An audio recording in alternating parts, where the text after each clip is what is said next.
Olá,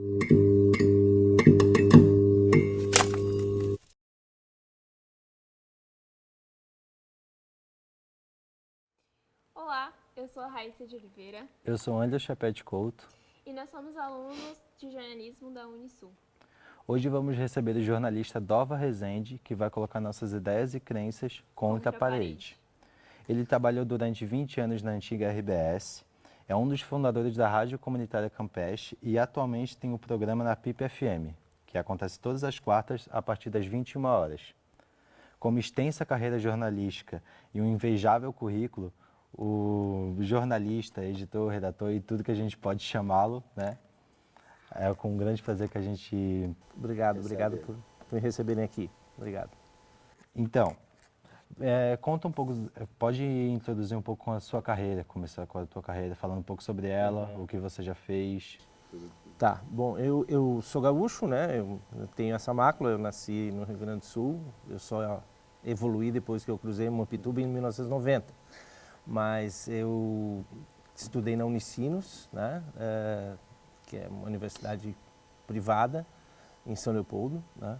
Na minha cidade natal. Eu me formei em jornalismo em 1987, no começo de 1987. Eu trabalhava no Bradesco para pagar a faculdade, né? E comecei a trabalhar em jornal mesmo só nos últimos períodos da universidade, assim. Eu trabalhei um tempo no jornal NH, fiquei 3 meses e fui demitido, porque o dono do jornal deu uma entrevista no próprio jornal, falando contra a necessidade do diploma para o exercício da carreira. Naquela época precisava, né? O STF derrubou depois. E eu só recortei a fala dele, colei no mural da redação. E um amigo me dedurou e eu fui demitido. Isso foi 3 meses. Eu nem tinha me formado ainda, né? Eu estava em estágio e tal. Aí eu me formei, fui trabalhar num jornal em Foz do Iguaçu, que era a primeira hora de Foz do Iguaçu, era um jornal diário que a gente fazia em 3 pessoas. Era um editor, a Vilma, uma repórter, e eu como repórter também. E a gente fazia tudo, tirava foto, revelava foto, diagramava. Então a minha verdadeira escola de jornalismo foi lá, logo depois de formado. Sim. Nesses 6 meses que eu fiquei em Foz do Iguaçu, trabalhando das 10 da manhã até as 2 da manhã. Um jornalista mesmo. Então a gente até fechar o jornal e ir para a gráfica e tal. E depois eu voltei para o NH, depois fiquei lá de 87, 88, 89, 90 eu vim para cá. Até de 87 a 90 eu trabalhei no NH, comecei como repórter de geral, depois repórter de política, aí subeditor de política e subeditor de geral. E eu saí em 90 e vim para Floripa, né? Eu recebi um convite, tinha uns amigos aqui e tal, fiquei na casa de amigos, já trabalhando aqui, que já trabalhavam aqui, eram 2 amigos que me formaram comigo, né? A Fátima Reis, a Fatê, ela trabalhou muitos anos na RBS, trabalhou na Record também. Na época era um mercado maior aqui em Floripa? Era porque tinha 5 jornais aqui. Tinha o Estado, tinha a Notícia, tinha o Santa, tinha o DC. Sim. 4 grandes redações aqui, né? E tinha as TVs e tal. E o mercado era maior, tinha o jornal, né? Tinha bastante. E aí tinha o Ricardo Fondorf, o Neco, né? Meu amigo de infância, também repórter da Globo aqui. Aí eu morei com eles um tempo, até me achar um canto para mim lá na Lagoa. Aí eu trabalhei no DC de 90 até 2010. Eu fui repórter de geral, repórter de esporte, depois subeditor de política, subeditor de esporte, fui editor de variedades, fui editor do DC Cultura, durante uma parte do tempo fui editor do Caderno de Variedades e do DC Cultura, um trabalho que eu mergulho muito, né? Não havia uma página dedicada à cultura no jornal. E eu já estava fazendo mestrado na UFSC, na época, em letras, em literatura. E aí insisti a gente tem que ter um caderno cultural e tal. E a gente convencia o pessoal a fazer, o editor-chefe a fazer o DC Cultura. E fiquei durante uns 10 anos editando esse caderno, mais ou menos, de 2001 até, não, 9 anos. Foi de 2001 até 2010, quando eu saí. E eu saí do jornal, daí eu trabalhei em agência, trabalhei em assessoria de imprensa, fiz um site de turismo que ninguém viu aqui na cidade, né? Era um site de uma agência, mas daí a agência a agência que tinha conta do governo não era a mesma dessa agência e os caras boicotaram e o site acabou não indo para o ar. Era Vivendo Floripa. E era bem legal, e tinha em português, espanhol, inglês e chinês. Né? Chinês. Chinês. A gente contratou um amigo, um guitarrista da Stoncas e Congas, né? Que ele foi para a China, foi ser professor de português lá e aprendeu chinês, e ele que traduziu. E assim, eu trabalhei na Defensoria Pública, mais recentemente eu coordenei a comunicação da Prefeitura de São Chico, trabalhei na FEComércio como assessor de comunicação e depois como coordenador de comunicação. Foi isso, né? É uma longa trajetória, são 33 anos aqui, né? Já tenho mais tempo aqui do que lá, né? Então eu já sou mais manezinho do que gaúcho. Né? Brevemente um resumo, assim. Assim, tendo em vista toda essa carreira longa que o senhor teve, como você vê a influência das mídias sociais hoje em dia? A internet matou, pode-se dizer que a internet matou o jornalismo como a gente conhecia, tá? Os jornais não souberam se defender disso, não souberam lidar com essa quantidade, o controle da informação não é mais deles, não é mais da grande mídia. Então, e eles não souberam lidar com isso, não souberam se reinventar. E foram fazendo, por exemplo, no jornal que eu trabalhava, né, o Diário Catarinense, se fosse feito assim, eles fizeram, se fosse feito 10 etapas para como enterrar um jornal, eles cumpriram todas, né? Uma por uma, eles foram minando. E, assim, o jornalismo hoje é pautado pela rede social, né? Quais são as matérias que mais são lidas? Pode ver ali no UOL, qualquer coisa assim, mas é matéria de fofoca, outra coisa assim. E esse tom de meio entretenimento, meio, né, que tipo de informação é essa, entendeu? Influencer, que carreira é essa?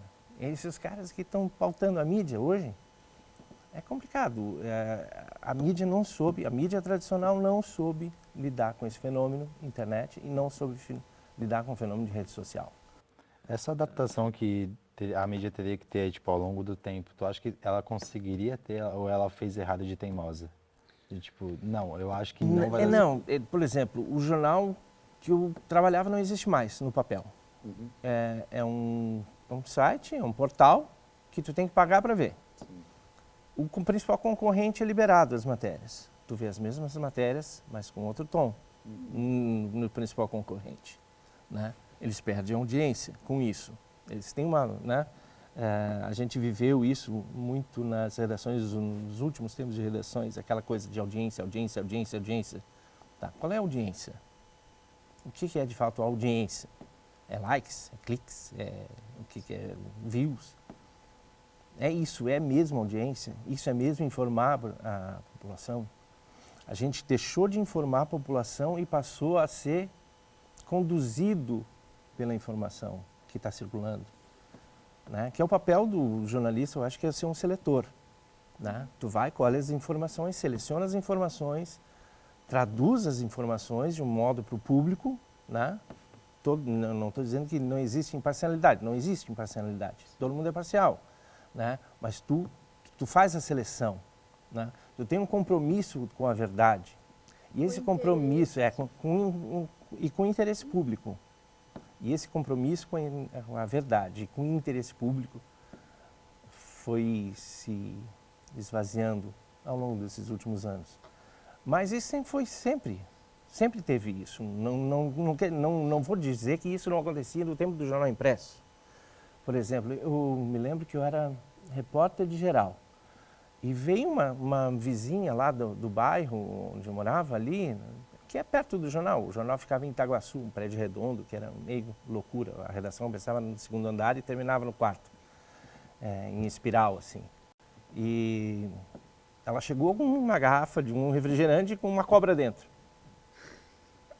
Né? Vedado, e tinha, vedado e tal. E aí eu colhi as informações, fiz a matéria, e é de um grande fabricante de refrigerantes aqui, tinha aqui em Antônio Carlos, acho que tem ainda, não sei, deve ter. Fiz a matéria, e aí o diretor comercial veio e pediu a matéria. Segurou a matéria e foi negociar com os caras. A matéria foi vetada, né? Deram uma desculpa esfarrapada para a mulher, fizeram um acordo com ela, né, por fora, e depois começou a aparecer um monte de anúncio da empresa de refrigerantes no jornal. E esse diretor comercial depois foi um diretor comercial de uma das maiores agências de publicidade aqui de Santa Catarina. Até participou de alguns governos também aqui. Então é assim, não vou dizer que não tem essa coisa, entendeu? Eu, como autor da matéria, eu não podia opinar, porque né, eu estava ali, eu fiz o meu serviço. Mas, né, instâncias superiores barraram a matéria. Nessa época, tu acha que ia acontecer muito isso? Tipo, onde não tinha as mídias sociais, toda essa exposição que a gente tem, às vezes a gente consegue ver, tipo, jornalistas têm rede social, eles expõem até como é que é a redação lá dentro, como eles trabalham e tudo. Tu acha que nessa época que não tinha mídia social, acontecia muito essas coisas? Aconteceu a vida inteira, né? Sempre, dependendo do caráter do jornalista aceitar isso ou não. De denunciar isso, denunciar as práticas, algumas coisas assim. Eu estava começando no jornal, não ia meter bronca com isso, entendeu? E eu sempre tive algumas opiniões muito firmes assim em relação à questão de redação, a questão do jornal, do jornalismo e tal. E manifestava isso nas redações e tal, e por isso que eu fui meio que assim, né? O Dorvo é muito de esquerda, tal, não sei o quê. E a gente vai, né? Porque de tanto dar murro em ponta de faca, tu acaba, né? Sendo meio que escanteado, assim. Né? Mas eu sempre contei com o meu trabalho, né? Eu sempre fui um cara que escreveu direito, que cumpria as pautas, né? Sempre achava ângulos legais nas pautas. E meu texto não tinha problemas, nunca teve, né, problemas, tal. E fui construindo essa carreira como editor, né? Eu esqueci de falar de um trabalho que me deu muito orgulho, que foi editar a revista Subtrópicos, da editora da UFSC. Foram 24 edições, assim, que é uma revista cultural também, que foi muito bacana, durou de 2013 a 2015, né? E eu entrevistei algumas figuras legais, assim, a dona Eglê Malheiros, a mulher do Salim Miguel, né? Foi massa, assim, o Fernando, o autor aquele, o autor de Olga, o Fernando Moraes. Tá? Sim. Foi uma entrevista legal, assim, também. E esse foi um trabalho que me deu muito orgulho também, mas agora já me perdi um pouco. Acho que a gente pode voltar. Pegando aquele gancho que tu falou que tu é muito incisivo, que bate muito nas redações, queria perguntar por que tu é assim, por que tu, quando tu aparece na mídia, tu é tão incisivo contra os jornais, contra os meios de comunicação? Acho que eu sempre fui assim, né? Sempre fui bem contestador, por isso eu fui ser repórter, senão, né? Eu sou um repórter, eu me classifico como repórter, né? Eu gosto de investigar as coisas, eu gosto de saber a verdade das coisas. E tem muitas situações na redação que é difícil de lidar. Teve um caso muito, dentro do mundo do jornalismo, um caso que se falou muito foi o caso do Cearará, do Cláudio Silva da Silva, o fotógrafo do jornal, que apanhou da polícia, né? O jornal não apoiou e demitiu ele. Né? E aí foi assim, era a época de carnaval, o Sarará, Cláudio, né? O Sarará, ele foi cobrir um ensaio de uma escola de samba e ficou com o editor dele de fotografia até mais tarde naquele ensaio de escola de samba. Às 8 horas da manhã, o Sarará estava lá no centro, cobrindo uma greve do Passe Livre, né? Um movimento Passe Livre. E com o pessoal, né, bloqueando os ônibus e tal, e a polícia ali, e ele estava ali no calor do momento, fazendo o trabalho dele. E aí um policial empurrou ele reclamou, e aí o policial prendeu dizendo que ele estava bêbado. Tá? Levou para a delegacia, bateram no Sarará, a polícia bateu no Sarará. E o jornal não apoiou ele. E aí na reunião da redação, assim, no outro dia, o editor-chefe não estava um substituto. E eu falei assim, pô, eu sou do tempo que a gente defendia os colegas, né? Não deixava os colegas abandonados, né? O Sarará ficou preso até saiu no final da tarde e tal, viraram ele. Mas logo depois demitiram. Sim. O Sarará ganhou uma bela indenização depois do jornal, por causa desse episódio. Mas isso aí também foi uma coisa que meio que me marcou lá, né? Entendeu? Porque... Foi uma injustiça. Então, foi. o trabalho dele. Aí adulteraram, fez matéria. Mas postaram a matéria? Postaram a matéria, fizeram uma matéria bem anódina, assim, né? Contando os fatos sem entrar né? Sem defender o Sarará. Foi bem complicado. E esse foi um fato bem marcante, assim, mais para a época final, assim, da redação, meus anos de redação. E eu sempre me posicionei com isso, né? Então, é que ficou marcado. Uhum. Você acha que a mídia, em geral, já mudou o rumo do Brasil alguma vez? Já. A mídia manipulou a eleição, a mídia deu golpe, patrocinou o golpe de 2016. Né? A mídia influenciou. Né? A mídia influenciou muito, né? Muito. Comprou o que se viu hoje com a Lava Jato e Vaza Jato. Né? Foi comprovado que houve uma manipulação do sistema judiciário para impedir o Lula de concorrer. Primeiro foi o golpe na Dilma, o impeachment sem motivo. Né? Criaram um motivo, inventaram um motivo. Né? Sem que ela tivesse cometido um crime. E isso foi manipulado.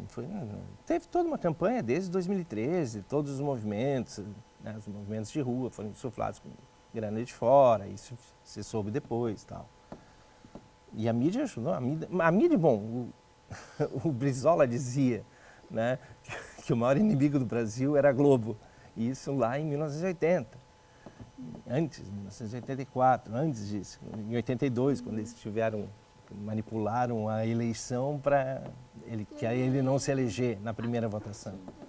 Na primeira do Lula, né? Na primeira do Brizola ainda, que teve todo o caso mas teve um caso com o Lula também. Também com o Lula do Collor, do debate que foi né, editado.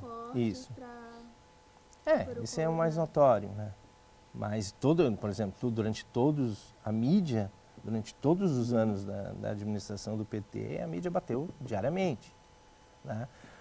Por exemplo, quando Mensalão, era aquele duto de dinheiro atrás do Bonner, né? Aquele caindo assim. Era um cano, a imagem atrás do Bonner, aquele monte de dinheiro assim. Bolsonaro, a gente viu, agora torrou bilhões da Caixa Econômica, saiu essa semana.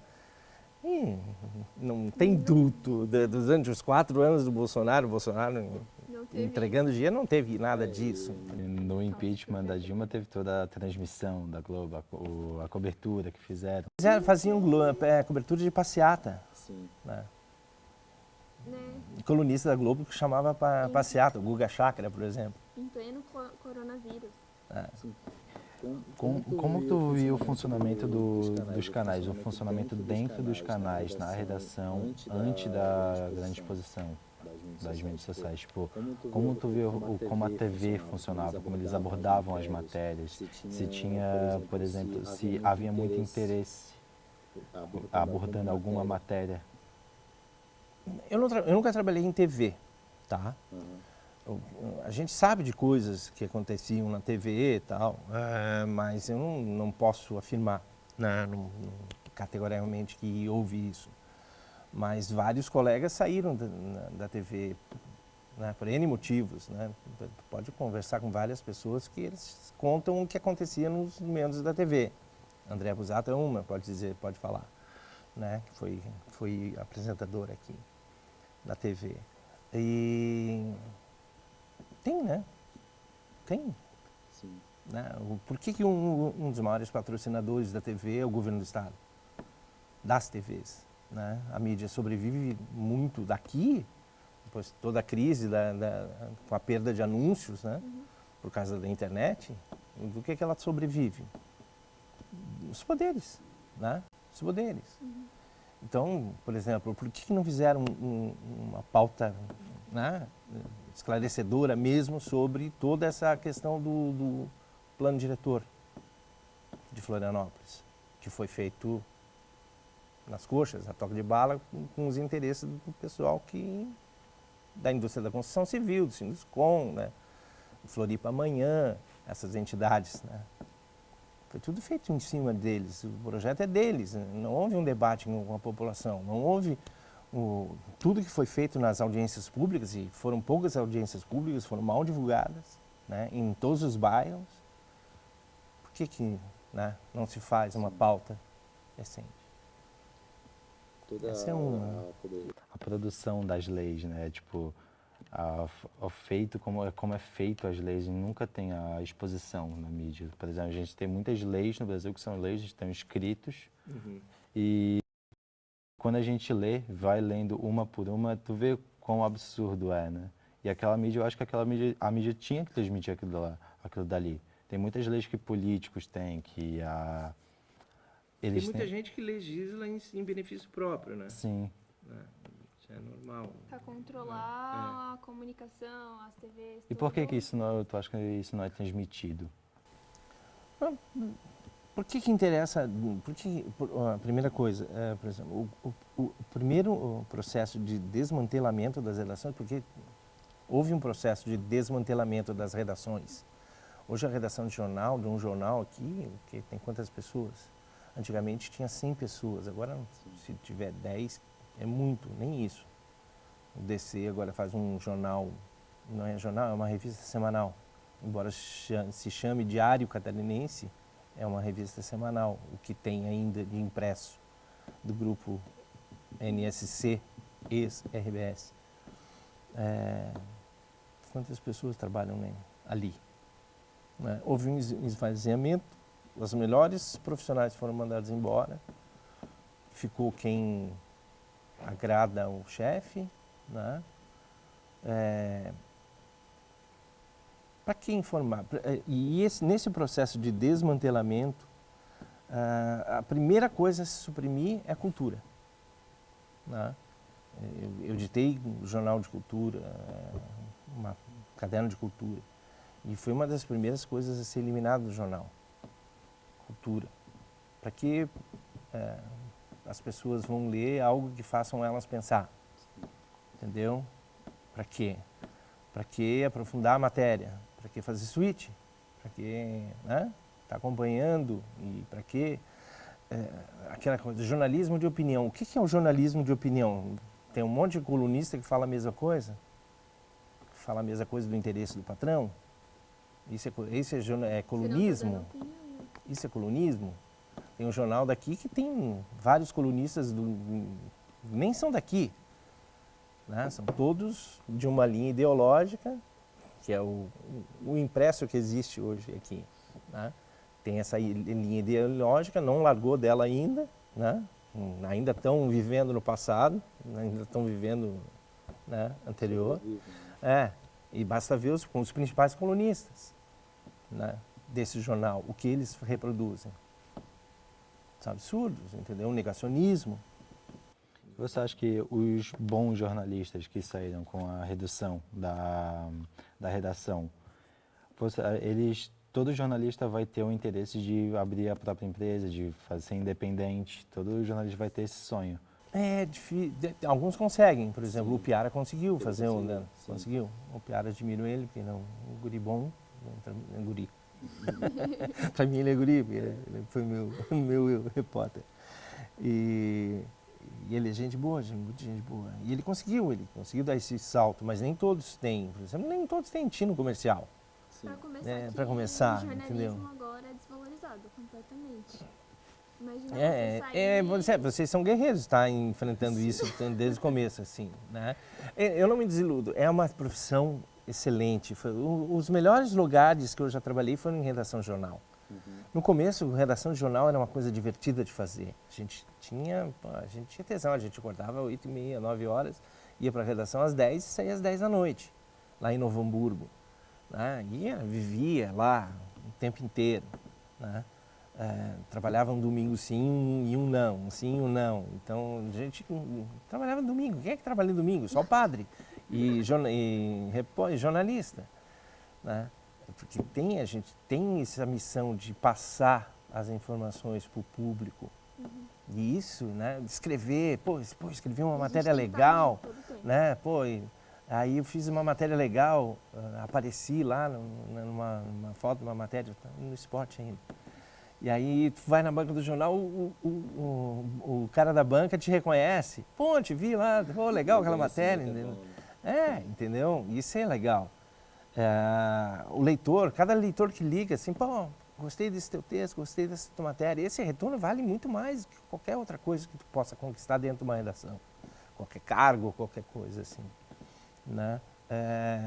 E eu, mesmo sendo editor, durante uma boa parte do tempo, eu nunca deixei de escrever. Né?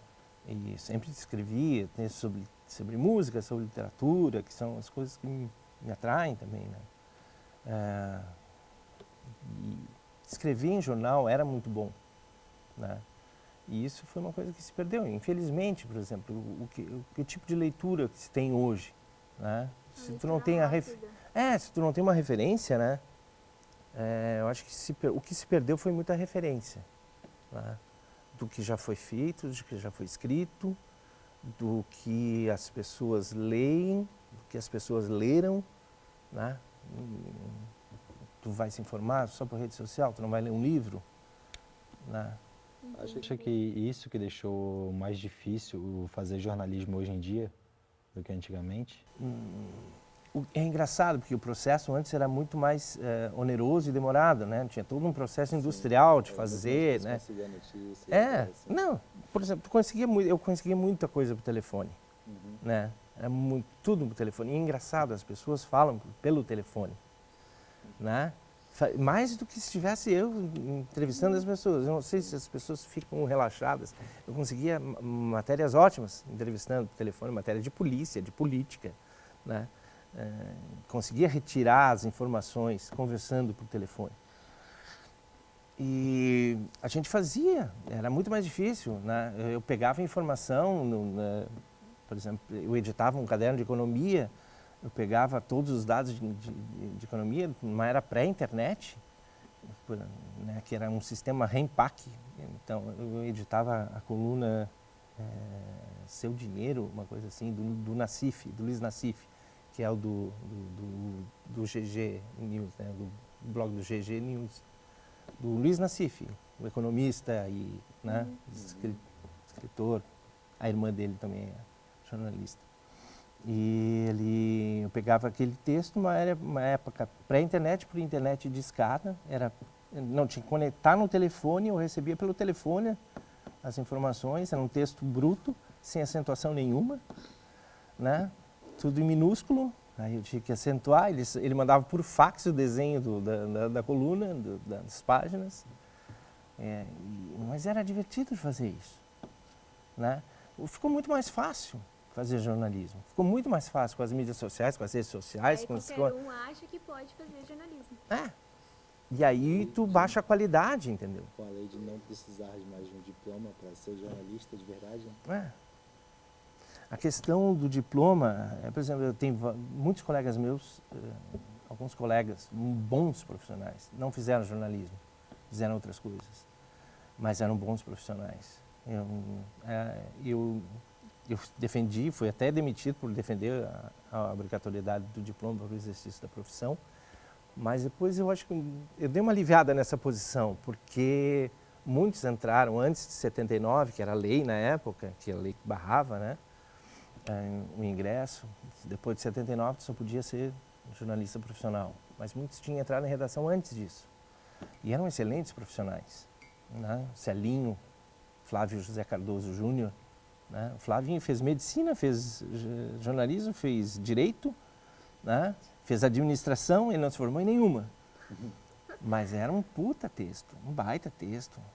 Né? Ele foi editorialista do jornal durante muitos anos. Né? Filho do escritor Flávio José Cardoso, meu amigo. Né? Eles não tinham diploma, mas diferente de um Cacau, que nunca teve diploma e que não sabe escrever até hoje. Né? Tem aqueles e aqueles. Né? Quando tinham que falar com o grande público, a grande mídia de antigamente, quando tinha que falar com o grande público, a grande massa, tinha a abordagem que eles faziam era muito diferente. Eles, tipo, o modo de se falar, a narrativa que eles construíram, você acha que mudava conforme o interesse que Porque tinha? agora a gente vê assim que nos jornais a fala, o modo de falar com o público é diferente, o modo de interagir com o público é diferente. A gente foi percebendo um relaxamento com a língua, por exemplo. Né? Isso tem. A formalidade. Do falar algumas interjeições mais, né, coloquiais. Né? Antigamente isso em TV era, né, um sacrilégio, né, tu falar corretamente. Eu nunca fui muito bom de latinha, sempre fui da canetinha, entendeu? Eu nunca fui de ficar assim, eu sempre me assustei muito com câmera, assim, eu nunca fui de soltar e depois vai relaxando, né? E a experiência na rádio lá na Rádio Campeche, na Rádio PIP, na PIP FM também me facilitou um pouco, né? Falar um pouco em público, eu nunca fui muito de falar em público, mas teve uma certa influência, tem uma certa influência das redes sociais no modo de falar hoje para o grande público, para a grande massa, de um modo geral. Acho que até pelo tom dos programas, e alguns programas, meio que lá na Valesco, essa coisa meio de coaching agora também tem na televisão, né? Tem no Jornal do Almoço, tem um espetáculo coaching. Você acha que isso foi bom? Não. Por Acho quê? que é um desvio de função, uma perda de qualidade da informação, perda de qualidade do jornalismo em si. Né? O jornalismo está vivendo uma grande crise. Né? Isso já faz tempo. Isso é notório, não tem. Né? Alguns grandes jornais continuam se mantendo, né? Mas eles estão. A crise econômica e a crise que. Né? Eles perderam os anunciantes. Antes, o que sustentava o DC tinha edições de final de semana de 88, 90 páginas, mais os classificados. Era um calhamaço. Assim. Com a internet acabou os classificados e matou o jornal. Agora impresso. É pelo dinheiro, né? quem apoia, quem vai patrocinar. Sim. Não. E aí tem muita mídia, muita campanha, muito, né? Interesse econômico, vamos fazer isso, vamos fazer aquilo e tal.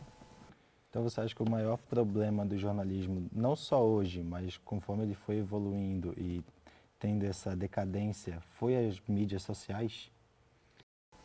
Eu não diria que foram as mídias sociais. Eu diria foi que o modo de fazer, o modo da informação chegar nas pessoas que se facilitou. Né? As pessoas têm mais acesso às coisas agora, né? Quer dizer, têm mais acesso às informações, as informações estão disponíveis para elas de várias maneiras corretas e maneiras erradas, principalmente as erradas. Né? A gente viu isso nas eleições, tem todo um debate sobre fake news, né? Tem uma investigação sendo feita ainda no Congresso e no STF sobre as fake news, né? Que alteraram o resultado de uma eleição no país. Né? E as pessoas não precisam mais dos antigos meios para se informarem. E é esse que foi a grande questão na internet. Como popularizou tudo, disseminou a informação foi disseminada. E como não há mais quem faça a seleção da informação, tudo chega em todo mundo, de todas as maneiras.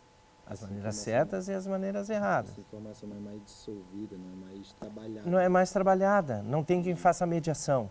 O jornalista era o cara que fazia a mediação. Né? Mediava entre a informação e o público, fazia esse meio de campo. Né? Selecionava, escrevia, botava o seu conhecimento em cima daquilo e colocava para o público consumir, digamos assim, né? Agora o público consome qualquer coisa. Está tudo disponível, né? Tudo está disponível. Música está disponível, livro está disponível, né? Vai atrás quem vai atrás, né? Sexo está disponível na internet. Tudo está disponível. Política suja, né? Grupos neonazistas estão aí na internet, né? Deep Web está aí, está tudo aí. Deep Web está aí. Não tem mais, quer dizer, tem os filtros, mas quais são os filtros? As Big Techs fazem filtro? Não, estão brigando porque não querem fazer filtro, né? E não é pouca grana, é muita grana atrás disso. Sim. Por exemplo, ficou comprovado que o que mais vende são discos de ódio, é o que dá mais like. Por que o Twitter não regula isso? Porque dá mais grana para eles. Mesmo com o cara detonando o Twitter, o novo dono, né? Detonando, tentando acabar com o negócio dele, o próprio negócio. Continua aí. Por que o Telegram não quer ser... Ameaçou sair porque não quer ser regulado? A renda fala mais alto, né? É. E para encerrar, eu queria só por curiosidade pessoal, como que é trabalhar em rádio? Que hoje em dia, com toda a mídia, já não gera mais tanta renda como gerava antes, já não tem mais essa tanta visão, mas como que é trabalhar ali? Você gosta realmente de trabalhar por isso? Rádio é uma coisa interessante. Rádio é um veículo. Já predisseram o fim da rádio já há muito tempo. Sim. Com a TV ia matar a rádio, Sim. né? A internet ia matar a rádio. A rádio continua. Sim. Porque tem a rádio online também agora, né? Mas a Rádio Campeche foi uma experiência muito legal. É uma história bacana, assim, o início dela. Que foi uma rádio comunitária que já tem mais de 20 anos e presta um serviço bem legal para a população lá daquela região, do Campeche. Eu morava no Campeche na época e um amigo veio de Londres, Lúcio Rezer. Ele é escritor, né? Ele escreveu um livro sobre a Rádio Continental de Porto Alegre, que é muito legal, bacana. Eu acho que deve ter na biblioteca aqui. Sim. E que era a primeira rádio rock do Rio Grande do Sul, era bem legal. Isso lá nos anos 70. E o Lúcio, ele veio de Londres com um transmissor de 1 kW, lá para o Campeche. Ele era meu vizinho no Campeche, a gente trabalhava na mesma redação e era vizinho. E a gente começou a fazer umas transmissões experimentais, para não dizer pirata, né? Lá no Campeche. Assim, eu consegui, com meu pai, uma antena. Meu pai era aposentado da Polícia Rodoviária Federal, tinha uma antena lá velha que ele tinha, ele conseguiu. E a gente prendeu essa antena no abacateiro da casa do Lúcio, subimos no abacateiro, botamos lá em cima no abacateiro e fizemos a primeira transmissão da rádio, né? Essa rádio pirata ali naquela região. O alcance era 1 quilômetro e pouco. Né? E depois fez todo o processo de registro da rádio comunitária, de regulamentação, né? E aí depois eu me afastei da rádio. O Lúcio conseguiu dar seguimento a esse processo, porque eu me separei e fui saí do Campeche. E o Lúcio conseguiu, e a rádio ela começou acho que em 2002, 2001, por aí. Ela fez 20 anos recentemente. E a rádio é muito legal, porque tu tá em contato, tu tá falando, o cara tá te ouvindo, né? No interior funciona muito, as pessoas escutam muito o rádio ainda. Meu sogro, lá em Praça do Norte, ele escuta a missa pelo rádio, todo domingo de manhã. Então, é um veículo que se mantém. E a experiência com a rádio, eu fiz um programa de 2009 até a pandemia, a gente tinha um programa semanal lá na Rádio Campeche, que era o Fanzine Sonoro. Era um programa que começava 20 horas e 4 minutos, e ia até umas 11 mais ou menos, até os vizinhos começar a chamar a polícia para a gente sair de lá, fazer muito barulho. Não era assim, eles reclamavam só. E mandavam mensagem, baixa a bola. Tal. Então, depois das 10h30 a gente tinha que diminuir o som. Mas foi uma experiência muito legal, porque tu fazia direto e era divertido, né? A gente se reunia os amigos. E com a pandemia, esse programa a gente transferiu para PIP FM, que é uma rádio online, que está crescendo bastante. Hoje são 25 programas semanais novos. A cada semana tem um programa novo. Eu faço um programa às quartas-feiras, mas tem outros tantos ao longo da semana. Tem gente do Rio Grande do Sul, Paraná, daqui de Joinville, de Blumenau, tem uma de Minas que faz um programa, né? Tem um cara de Londres, o Márcio Mazzotti, que faz um programa lá de Londres, de música eletrônica.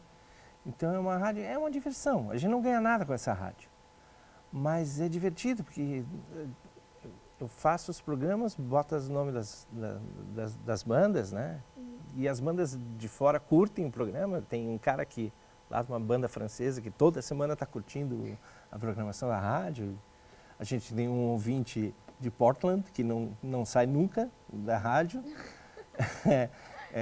Tem gente de Portugal, gente da Holanda, tem gente... Ela está se espalhando assim, né? Boca a boca. E vai. Tem gente da Argentina que escuta também. Então é uma experiência bacana. Fazer rádio é legal. Fazer rádio é divertido, porque tá na hora ali, vai, fala e sai. Conversa. Né? E é um veículo muito... Porque é poderoso ainda. Por que há tanto controle sobre a rádio ainda? Né? Que fazer uma rádio, conseguir uma concessão é tão difícil. Né? Porque é poder. Informação é poder.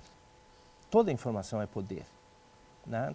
Quem tem o controle da informação tem o controle, né? Tem o controle, tem o poder de manipular, o poder de informar, o poder de conversar, o poder de fazer as pessoas, mudar as pessoas, né? Tu tem esse poder. E a rádio, por que o sertanejo tomou conta do Brasil inteiro? Porque os cantores sertanejos compraram as rádios. Então eles só tocam aquilo. No interior de São Paulo, os donos das rádios são todos cantores sertanejos. Por que eles impõem esse tipo de música? Porque eles têm o poder. Né? E rádio é importante. Rádio é muito importante e vai perdurar ainda. Vai perdurar. Aí a gente pode encerrar aqui, que o nosso programa é curtinho mesmo. Obrigado por vir, obrigado por participar, ajudou muita gente, tá? Foi um papo muito bom. É. Obrigado. E é isso.